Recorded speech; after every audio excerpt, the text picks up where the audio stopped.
नमस्कार दोस्तों, मैं आदर्श श्रीवास्तव आपका अपने पर्सनल यूट्यूब चैनल पे तहे दिल से स्वागत करता हूं। और जिसका हम सबको था इंतज़ार, वो घड़ी आ चुकी है। आज हम लोग बात करेंगे बजट के बारे में। निर्मला सीतारमण जी ने 1 फरवरी को 2021-22 का बजट पेश किया है। तो इस वीडियो में हम मोटी मोटी बातें करेंगे कि क्या क्या इस बजट में कुछ हुआ है। देखिए, निर्मला सीतारमण जी का अब तक ये तीसरा बजट था। तो पहली बार इन्होंने कब बजट पेश किया था? तो पहली बार इन्होंने जुलाई 2019 में पेश किया था। उसके बाद 2020 में पेश किया और अभी 2021 में पेश किया। यानी कि निर्मला सीतारमण जी ने अब तक 3 बजट पेश किया है। ठीक है, चलिए हम मोटे मोटे बात करते हैं। कुछ हम स्टेट्स के बारे में जानेंगे कि इस बजट में क्या कुछ हुआ है। तो सबसे पहले हम बात करते हैं रेवेन्यू रिसिप्ट की। रेवेन्यू रिसिप्ट यानी राजस्व प्राप्ति। ठीक है, राजस्व प्राप्ति। तो इस बार राजस्व प्राप्ति का क्या अनुमान लगाया गया? देखिए, बजट में जो भी बजट पेश किया जाता है 1 फरवरी को, तो वो एक अनुमानित बजट होता है। ठीक है, तो इस बार राजस्व प्राप्ति में क्या अनुमान लगाया गया है कि 17,88,424 करोड़ रुपया ये राजस्व प्राप्ति से आने की संभावनाएं हैं। यानी कि चूंकि अनुमानित बजट होता है। ठीक है, अब हम बात करते हैं कैपिटल रिसिप्ट की। तो कैपिटल रिसिप्ट यानी कि पूंजी प्राप्ति। पूंजी प्राप्ति का क्या अनुमान लगाया गया? तो यहां पर आप देखिए 16,94,812 करोड़ रुपया ये आपका पूंजी प्राप्ति है। ठीक, तो कुल प्राप्ति कितनी होगी? कुल प्राप्ति मतलब टोटल रिसिप्ट। कुल प्राप्ति कितनी होगी? Total receipt. तो इसको हम जोड़ देंगे तो क्या आ जाएगा? 4 2 6 2 1 3 8 4 12 1 8 4 12 13 1 9 8 17 1 18 1 7 6 13 1 14 1 और 1 2 और 1 3। यानी कि कुल बजट कितने का पेश हुआ है?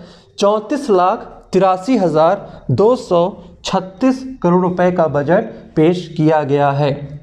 तो आप देख सकते हैं कि कोरोना काल में भी इतने रुपए का बजट पेश किया है। अब मैं थोड़ा सा आपको फ्लैशबैक में लेके चलता हूं और 2020-21 का जो बजट था, आप मेरा पुराना वीडियो देखिएगा, इसी चैनल पर आपको पुराना वीडियो मिल जाएगा 2020-21 का। उसमें जो कंप्लीट मैंने वीडियो बनाया था 2020-21 का, करीब 1 घंटे का वीडियो है, आप उसको आराम से देखिएगा। तो उसमें मैंने बताया था कि जो 2020-21 के बजट में अनुमानित बजट था वो कितना था? 30,42,230 करोड़ रुपए का बजट पेश किया गया था। देखिए मित्रों, ये बात बिल्कुल सही है कि हर साल बजट बढ़ाकर पेश किया जाता है और इसका कारण ये है कि हर साल जनसंख्या क्या होती है? बढ़ती है। तो हर साल बजट भी बढ़ना चाहिए। अगर बजट नहीं बढ़ेगा तो महंगाई बढ़ जाएगी। ठीक, तो आप देखिएगा 2020-21 में जो बजट पेश किया गया था वो 30,42,230 करोड़ रुपए का बजट था और 2021-22 में कितना है? 34,83,236 करोड़ रुपए का। तो कितना ज़्यादा है? तो इसको यहाँ पे माइनस कर देंगे तो हमको पता चल जाएगा कि पुराने बजट से इस बार का जो बजट अनुमान लगाया गया है वो कितने रुपए ज़्यादा का अनुमान लगाया गया है। ये कितना हो जाएगा? 6 हो जाएगा, ये हो जाएगा 0 हो जाएगा, ये हो जाएगा 0 हो जाएगा, ये हो जाएगा 1 और ये हो जाएगा 4 और ये हो जाएगा 4। ठीक है, यानी कि 4,41,006 करोड़ रुपए का बजट इस बार बढ़ा है। पुराने बजट से इस बार इतना बजट बढ़कर पेश किया गया है। मित्रों, इतना ध्यान रखिएगा कि 2020 में जो कोरोना आया था, इस कोरोना की वजह से बहुत सारा नुकसान हुआ है सरकार को। हम लोग तो ये ऐसे बैठे हुए हैं, हम लोग का भी नुकसान हुआ है, सरकार का भी बहुत नुकसान हुआ है। ठीक है, क्या नुकसान हुआ है? तो यहाँ पे आप देखिएगा फिस्कल डेफिसिट के रूप में। फिस्कल डेफिसिट जिसको हम राजकोषीय घाटा कहते हैं, और राजकोषीय घाटा ये 9.5% ऑफ जीडीपी। जीडीपी का 9.5% सरकार को घाटा हुआ है। फिस्कल डेफिसिट मतलब राजकोषीय घाटा, या इसको हम वित्तीय घाटा कहते हैं। तो 9.5%, जीडीपी का 9.5%। आप समझ सकते हैं, जीडीपी का 9.5%। जीडीपी हमारी कितनी है? जीडीपी हमारी 200 लाख करोड़ रुपए की जीडीपी है। अप्रॉक्सीमेटली 200 लाख करोड़ रुपए की जीडीपी है। अब 200 लाख करोड़ रुपए का 9.5% आप निकाल लीजिए, करीब 18 लाख करोड़ रुपया आ जाएगा। ठीक है, 9.5% कितना है, करीब 18 लाख करोड़ रुपए आ जाएंगे। तो इसमें देखिए आप 18,48,655 करोड़ रुपए का घाटा सरकार को हुआ है 2020-21 में। यानी कि राजकोषीय घाटा सरकार का कितना हुआ है, तो 18,48,655 करोड़ रुपए का घाटा हुआ है। ठीक है, फिर भी सरकार ने 34,83,236 करोड़ रुपए का बजट पेश किया है। ठीक है, तो ये तो बात हो गई कुछ बेसिक स्टैट्स की। तो अब यहाँ पर देखिए फिस्कल डेफिसिट जो है वो 9.5% ऑफ जीडीपी 2020-21 का है। 2021-22 में जो अनुमान लगाया गया है वो 6.8% ऑफ जीडीपी का अनुमान लगाया गया है। 6.8% ऑफ जीडीपी इस साल रहने की संभावनाएं हैं। ठीक है, तो लगभग ये 3% कम होगा। तो ये एक अच्छी बात है, लेकिन फिर भी ये बहुत ज़्यादा है। होना कितना चाहिए, तो होना कितना चाहिए, तो 3% ऑफ जीडीपी एफआरबीएम में जो एक्ट बना था, एफआरबीएम में 2003 में जो एक्ट बना था, उस एक्ट के अनुसार 3% ऑफ जीडीपी होना चाहिए। ठीक, चलिए अब इसके मोटे मोटे बात करते हैं क्या है इसमें। तो इसको आप जरूर नोट कर लीजिएगा, स्क्रीनशॉट ले लीजिएगा। ठीक है, आगे बढ़ते हैं हम इसके कुछ और स्टेट्स के बारे में कि इस बजट में क्या कुछ हुआ है। ध्यान दीजिएगा कि एक नई स्कीम इस बजट में लॉन्च करने की बात कही गई है। अनाउंसमेंट हुआ है एक नई स्कीम का अनाउंसमेंट इस बजट में हुआ है। अनाउंसमेंट होता है पहले, लॉन्चिंग होती है बाद में। ठीक है, तो क्या स्कीम का नाम है, देखो, प्रधानमंत्री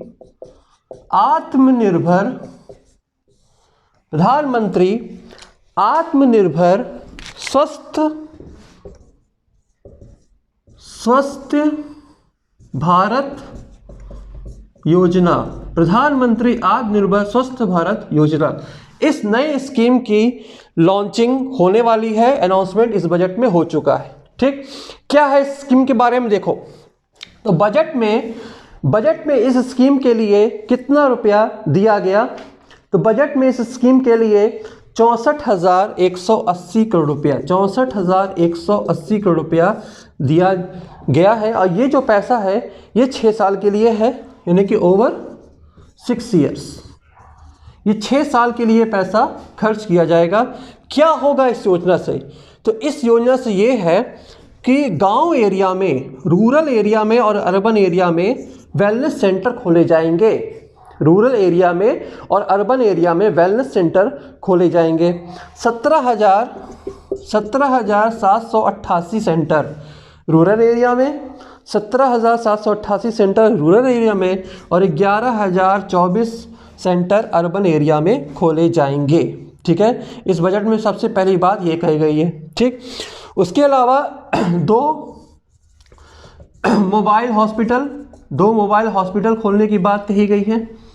ठीक, ये भी खुलेगा। तो अभी और इस स्कीम में क्या होगा ये आने वाले समय में पता चलेगा, जब ये स्कीम पूरी तरह से लॉन्च हो जाएगी। ठीक, आगे बढ़ते हैं तो हम बात करते हैं मिशन पोषण 2.0, मिशन पोषण 2.0 और अर्बन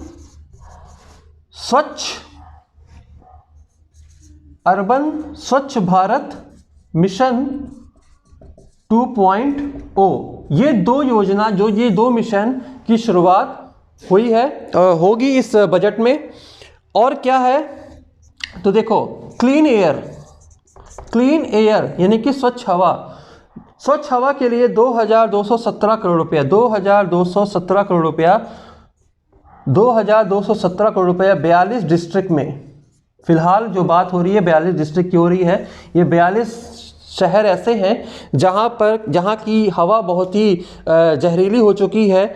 वहाँ की हवा को स्वच्छ करने के लिए 2,217 करोड़ रुपया इस बजट में एलोकेट किया गया है क्लीन एयर के लिए। ठीक, इसके साथ वैक्सीन, कोविड-19 वैक्सीन, तो कोविड वैक्सीन के लिए 35,000 करोड़ रुपया इस बजट में दिया गया है। कोविड वैक्सीन के लिए 35,000 करोड़ रुपया। ठीक है, तो आप समझ सकते हैं कि ये जो बजट है ये दो शब्दों के ऊपर केंद्रित है, पहला हेल्थ, दूसरा आत्मनिर्भरता।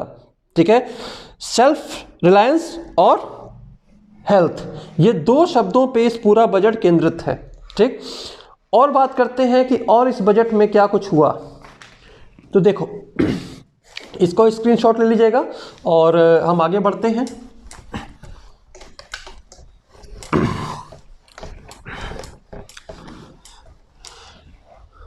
तो बात करते हैं स्कूल की। तो स्कूल खोलने की बात कही गई है।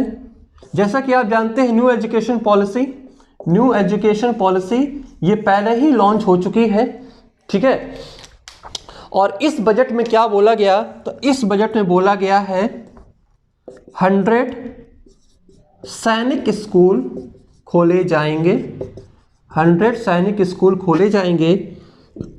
एनजीओ स्टेट गवर्नमेंट की सहायता से 100 सैनिक स्कूल खोले जाएंगे। ठीक है, तो पहली बात ये कही गई है। ठीक, देखिए 750 एकलव्य स्कूल ट्राइबल एरिया में खोले जाएंगे। इसकी बात भी कही गई है। एक सेंट्रल यूनिवर्सिटी खोलने की बात कही गई है। कहाँ पर? लद्दाख में। लद्दाख में एक सेंट्रल यूनिवर्सिटी खोला जाएगा।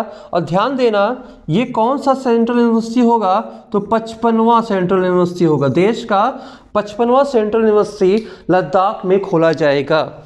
इसकी बात भी कही गई है। जैसा कि आप जानते हैं कि जम्मू कश्मीर एंड लद्दाख ये दो नए टेरिटरी बने हैं, तो लद्दाख में देश का 55वां सेंट्रल यूनिवर्सिटी केंद्रीय विद्यालय खोला जाएगा। ठीक है, अब हम बात करते हैं मेट्रो की। ठीक, तो देखिए यहाँ पर मेट्रो जो है, एक है मेट्रो लाइट और एक है मेट्रो नियो। तो ये दो मेट्रो की बात कही गई है, मेट्रो लाइट और मेट्रो नियो की। मेट्रो लाइट में कम कोचेस होते हैं। ठीक, और मेट्रो नियो क्या होता है कि वो रबर के टायर पर, जैसे गाड़ियों का टायर होता है, बस उसका टायर होता है, वो उस पे चलता है। दिखेगा मेट्रो की तरह, लेकिन वो टायर पे चलेगा। ठीक, तो ये दो नए मेट्रो की बात कही गई है। इसके अलावा कोची मेट्रो चेन्नई, बेंगलुरु, नागपुर और नासिक। बेंगलुरु, चेन्नई, नागपुर और नासिक। बजट में जो बोला गया है, कोची, बेंगलुरु, चेन्नई, नागपुर और नासिक मेट्रो की बात कही गई है कि वहां पर मेट्रो को, जो मेट्रो चल रही है उसको एक्सटेंड किया जाएगा। हम बात करते हैं कि कुल रेलवे का कितना पैसा आया है। तो रेलवे मिनिस्ट्री को 1,10,055 करोड़ रुपया दिया गया है। ठीक है, और रोड ट्रांसपोर्ट मिनिस्ट्री को कितना रुपए मिला है, तो 1,18,101 करोड़ रुपया रोड ट्रांसपोर्ट मिनिस्ट्री को मिला है। ठीक है, भारतमाला प्रोजेक्ट की लॉन्चिंग पहले ही हो चुकी है। उस भारतमाला प्रोजेक्ट से रोड बनना शुरू हो चुके हैं, आधे से ज़्यादा काम हो चुका है। उसके अलावा देश में कई जगह रोड बनाए जा रहे हैं, हाईवेज बनाए जा रहे हैं। ठीक, MSME micro small and medium enterprises को 15,700 करोड़ रुपए दिया गया है, जो पिछले बजट का दुगुना है। ठीक है, 15,700 करोड़ रुपया माइक्रो स्मॉल मीडियम इंटरप्राइजेस को दिया गया है। ठीक, यहाँ तक का आप स्क्रीनशॉट ले लीजिए। फिर हम आगे बात करते हैं कि और इस बजट में क्या कुछ हुआ। तो देखो, कुछ चीज़ें महंगी हुई हैं तो कुछ चीज़ें सस्ती हुई हैं। ठीक है, उसके बारे में बात करते हैं। इतना जान लो कि महंगी और सस्ती जो चीज़ें हुई हैं वो किसके बेस पर हुई हैं, तो कस्टम ड्यूटी के बेस पर हुई हैं। कस्टम ड्यूटी कुछ चीज़ों पर बढ़ा दी गई है तो महंगी हो गई है, कस्टम ड्यूटी कुछ चीज़ों पे घटा दी गई है तो सस्ती हो गई है। ठीक है। अच्छा, एक चीज़ और कि कुल राजस्व में कस्टम ड्यूटी का कितना हिस्सा होता है। तो मान लो कि 1 रुपया है और 1 रुपये में हम बात करें 3 पैसे की, तो ये 3 पैसा आपका आता है कस्टम ड्यूटी से। 1 रुपये में 100 पैसे होते हैं, 100 पैसे में 3 पैसा मतलब मान लो 3%, तो 3% पैसा कहाँ से आता है? कस्टम ड्यूटी से आता है। ठीक है। तो कुछ कुछ चीज़ों पे कस्टम ड्यूटी बढ़ गए हैं, कुछ चीज़ों पे कम हो गए हैं। तो किस पे गई हैं, इसको हम रिड्यूस लिख दे रहे हैं, और कुछ चीज़ों पे बढ़ गई हैं, इसको हम रेज कर दे रहे हैं। ठीक है।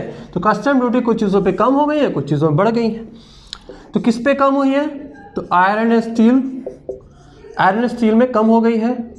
7.5% इस समय लगेगा कस्टम ड्यूटी। ठीक है। कुछ केमिकल्स पे कस्टम ड्यूटीज कम कर दी गई है, वो 2.5% लगेगा इस समय। ठीक है। और किस पे कम हुआ है? Gold silver.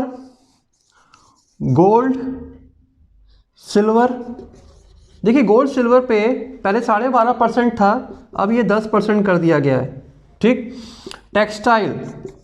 टेक्सटाइल पे 5% कर दिया गया है। ठीक है। तो ये सब चीज़ें क्या हुई हैं?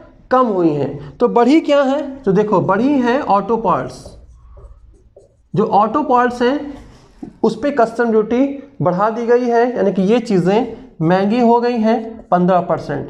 बेसिक क्या होता है? बेस क्या होता है? 10%। अब 10% से अगर कम हो गया तो मतलब कम किया गया है, 10% से बढ़ा दिया गया है मतलब इसमें बढ़ा दिया गया। अब यहाँ पे कितना दिखा रहा है? 15%, यानी कि ऑटो पार्ट्स पहले 10% था, अब ये कितना हो गया? 15% हो गया। ठीक। उसके अलावा जो कॉटन सिल्क, ठीक, इस पे भी बढ़ा दिया गया है और 10-15% इस पे कर दिया गया है। ठीक है। कॉटन सिल्क पे भी 15% कर दिया गया है। इसके अलावा सोलर सेल्स पैनल ये बढ़ गया है, यानी कि ये सब चीज़ें महंगी होंगी और इसको 20% कर दिया गया है। ठीक है। सोलर सेल्स 20%, और स्टील के जो स्क्रूज होते हैं, स्टील के स्क्रूज, ठीक, ये भी बढ़ा दिया गया है और ये आपका 15% कर दिया गया है। तो यहाँ पे देखो 4 चीज़ें बढ़ गई हैं, 4 चीज़ें कम हो गई हैं। ठीक। दोस्तों, अब हम बात करते हैं बजट में कृषि के बारे में क्या कुछ कहा गया है। ठीक है। तो ध्यान से देखना, पहले हम बात करेंगे गेहूं को लेकर। ठीक है। गेहूं को लेकर क्या कुछ कहा गया है इस बजट में, तो वो देखो 2013-14 में, ध्यान से बात सुनना। ठीक है। जाकर आप लोग ध्यान से बात नहीं सुनते हो, यही मामला गड़बड़ होता है। तो गेहूं में क्या है कि 2013-14 में जो गेहूं किसान से खरीदा गया था सरकार द्वारा, वो कितना था? 33,874 करोड़ रुपए। 33,874 करोड़ रुपया 2013-14 में सरकार किसान से खरीदी थी।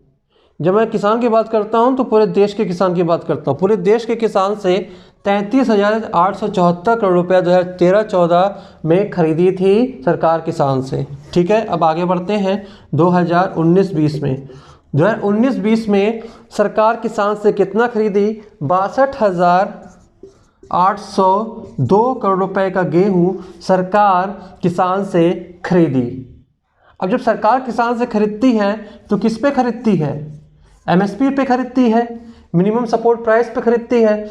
अगर सरकार किसान से नहीं खरीदेगी तो एफसीआई में क्या स्टोर होगा, और सरकार के पास नहीं रहेगा तो देश के बाहर वो कैसे एक्सपोर्ट करेगी, और जो गरीब परिवार के लोग हैं उनको सब्सिडी पे गेहूं चावल दिया जाता है, वो सरकार कहाँ से देगी? इसलिए सरकार को एमएसपी पर गेहूं चावल खरीदना पड़ता है। ठीक है। 2020-21 में ये आंकड़े बढ़ गए हैं और 20-21 में आंकड़े बढ़ के 75,060 करोड़ रुपया हो चुका है, यानी कि आप देख सकते हैं कि 2019-20 से 62,802 करोड़ था और 2020-21 से 75,060 करोड़ रुपया बढ़ गया है। ठीक, तो ये बात किसकी हुई? गेहूं की। अब हम बात करते हैं पैडी की। ठीक है, पैडी धान की बात करते हैं। 2013-14 में सरकार ने किसानों से कितना धान खरीदा था, कितने रुपए का धान खरीदा था? 63,928 करोड़ रुपए का धान खरीदा था सरकार किसान से। ठीक है, 2019-20 में ये आंकड़े बढ़ गए और ये आंकड़े बढ़कर कितने हो गए? तो ये आंकड़े बढ़कर 1,41,930 करोड़ रुपया हो गया है। ठीक है, यानी कि 1,41,930 करोड़ रुपए का धान सरकार किसान से खरीदी है, जो 2020-21 में और बढ़ गया। और कितना बढ़ गया? 1,72,757 1,72,757 करोड़ रुपए का धान सरकार खरीदी है। ठीक है, तो ये आपकी बात हो गई किसकी? धान की और गेहूं की। अब हम बात करते हैं दाल की। तो इसको नोट कर लेना, इस आंकड़े को नोट कर लेना, ये आंकड़े इंपॉर्टेंट है। दाल की अगर बात करें पल्सेस, तो दाल में क्या आंकड़े हैं? तो देखो 2013-14 में दाल कितना खरीदा गया था? तो 236 करोड़ रुपए का दाल खरीदा गया था। मात्र 236 करोड़ रुपए का दाल खरीदा गया था। ठीक है, 2019-20 में आंकड़े बढ़ गए और आंकड़े बढ़कर कितने हो गए दाल के? तो 8,285 करोड़ रुपया, 8,285 करोड़ रुपया ये दाल खरीदा गया, जो 2020-21 में और बढ़ गए तो 10,530 करोड़ रुपया, 10,530 करोड़ रुपया दाल खरीदा गया है 2020-21 में। ठीक, अब हम बात करते हैं कॉटन की। तो जरा ध्यान देना, कॉटन बहुत इंपॉर्टेंट है। कॉटन यानी कि कपास 2013-14 में महज 90 करोड़ रुपए का कॉटन खरीदा सरकार ने, जो 2020-21 में इसके पूरे आंकड़े हैं। और ये 27 जनवरी 2021 तक के आंकड़े बजट में बताए गए हैं। 27 जनवरी 2021 तक के आंकड़े बताए गए हैं। क्या आंकड़े बताए गए हैं? तो रिकॉर्ड 25,974 करोड़ रुपए का कॉटन सरकार खरीदी है। अब यहाँ पे ध्यान दीजिएगा, ये सब चीज़ें जो सरकार खरीद रही हैं वो किस पे खरीदती है? एमएसपी पर खरीदती है। तो ये जो अफवाहें उड़ रही हैं कि एमएसपी ख़त्म हो जाएगा, तो इस बात को ध्यान रखिएगा, ये वीडियो ज़रूर दूसरों तक पहुंचाइएगा कि एमएसपी नहीं ख़त्म होने वाला है। ठीक है, अब इस पे हम ज़्यादा चर्चा नहीं करेंगे। 2020 में जो किसान बिल तैयार हुआ था, जो किसान कृषि सुधार अधिनियम जो तैयार हुआ था, उसमें कुछ संशोधन भी हुए थे। उसको आप ज़रूर जाकर पढ़िएगा और पूरा पढ़ जाइएगा। ठीक है, इकोनॉमिक सर्वे में उसके बारे में पूरा डिटेल दिया हुआ है, उसको थॉरली पढ़ लेना। उसमें पूरा स्पष्ट बताया गया है कि 3 बिल में क्या क्या संशोधन हुए हैं, 70 साल पहले क्या सुधार हुआ था और अभी क्या सुधार हुआ है। ठीक है, दोनों में टैली करके देख लेना। ठीक, फिलहाल आप इसको नोट कर लेना और बताना कि ये जो बजट का वीडियो है ये कैसा लगा आपको। और आने वाली वीडियो को जानने के लिए इस चैनल को जरूर सब्सक्राइब कर लेना। इस वीडियो को जरूर लाइक करना, शेयर करना अपने दोस्तों के साथ, ताकि ये जानकारी दूसरों तक भी पहुंच सके। बहुत बहुत धन्यवाद। जय हिंद, जय भारत।